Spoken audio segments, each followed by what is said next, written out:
नमस्कार, मैं आचार्य अनुपम जोली। मीन राशि वाले लोगों के लिए आगामी सप्ताह अर्थात 20 अप्रैल से 26 अप्रैल के बीच में ग्रहों का आपके जीवन पे प्रभाव और उसका समाधान अर्थात राशिफल लेकर आया हूं। सबसे पहले ग्रहों की स्थिति देख लेते हैं जो आपके जीवन पे इस समय तेजी से प्रभाव डालने वाली है।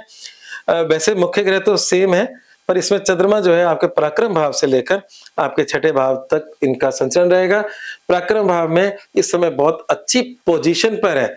यहाँ पर पराक्रम भाव का स्वामी शुक्र स्वग्रही है, चंद्रमा यहाँ उच्च के हैं। और तीसरा चंद्रमा गोचर का बहुत ही शुभ लाभकारी होता है।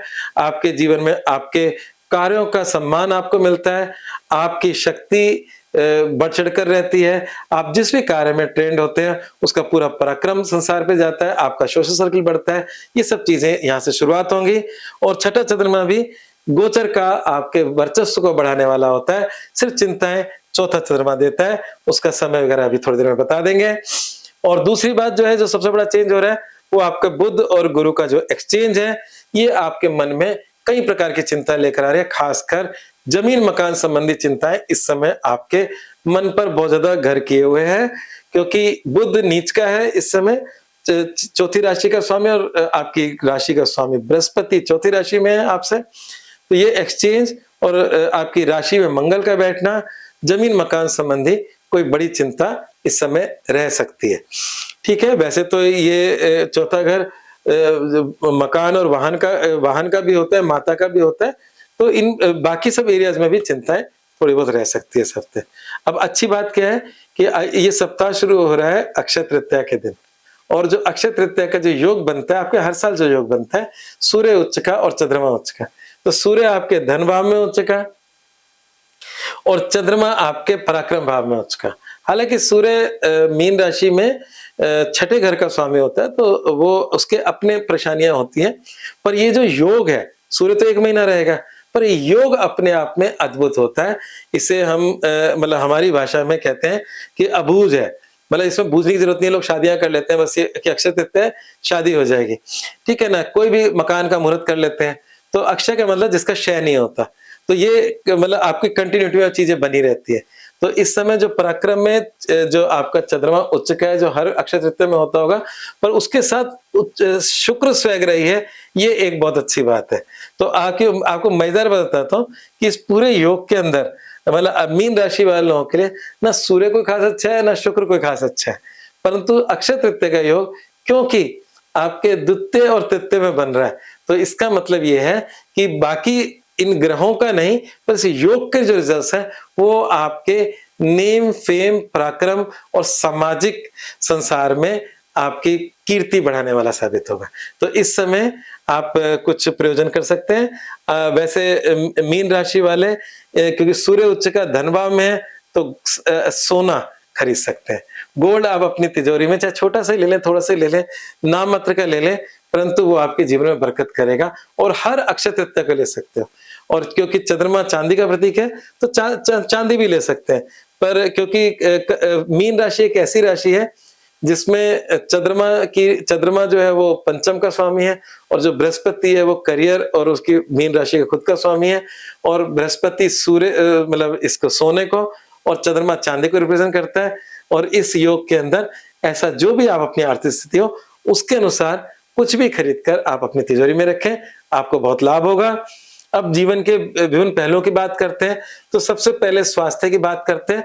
तो स्वास्थ्य के लिए ये कह सकता हूं कि थोड़े बहुत संघर्ष दिख रहे हैं, क्योंकि आपकी राशि में नीच का बुध है।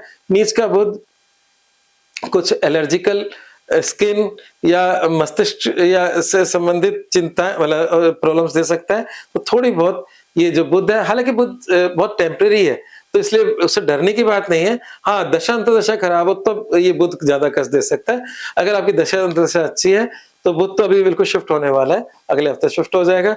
तो अभी शनि मंगल बुध तीनों के बैठने से ये कह सकता हूँ कि इस समय स्वास्थ्य को लेकर चिंता ही नहीं, और कुछ मस्तिष्क पे कई सारे भार भी हैं आपके, कई सारी जिम्मेदारियां आपने उठा रखी हैं, तो और वो भी थोड़ा सा कष्ट दे रही है। मंगल शनि इंसान को थोड़ा सा जिद्दी और गुस्सैल भी बना देता है। हालांकि मीन राशि जलीय राशि होती है, गुस्सा लॉन्ग टर्म का नहीं होता, शॉर्ट टर्म का होता है। पर शनि मंगल की युति इंसान को थोड़ा सा हल्की सी क्रूरता, हल्का सा गुस्सा, हल्का सा जिद्दीपन ये देता है।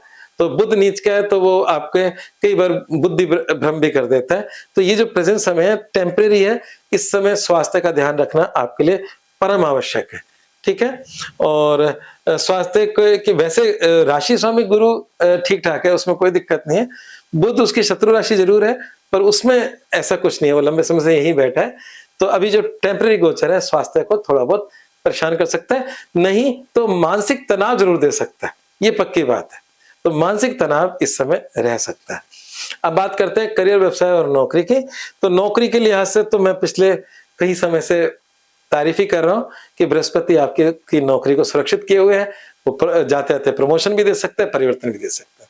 तो इस समय जिस नौकरी में उसमें स्टेबिलिटी, परिवर्तन मतलब अच्छे के लिए, और प्रमोशन, ये तीनों ही बातें जून से पहले पहले हो सकती हैं। तो समय आपके पक्ष का ही चल रहा है।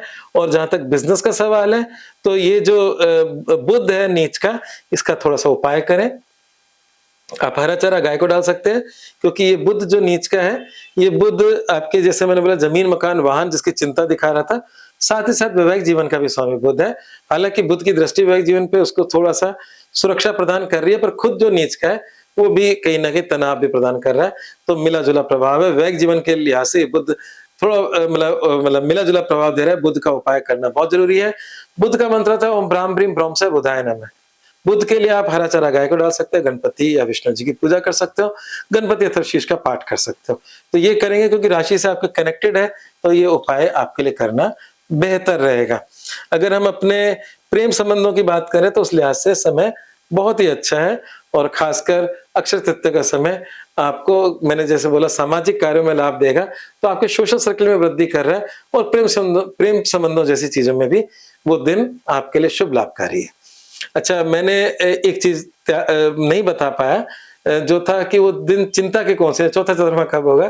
तो 21 अप्रैल, या बता दिया मुझे ध्यान नहीं, 21 अप्रैल 1:01 से 23 अप्रैल 3:13, ये समय थोड़ा बहुत मानसिक अशांति करेगा। अशांति के कारण मैंने शुरू में बता दिया, ठीक है।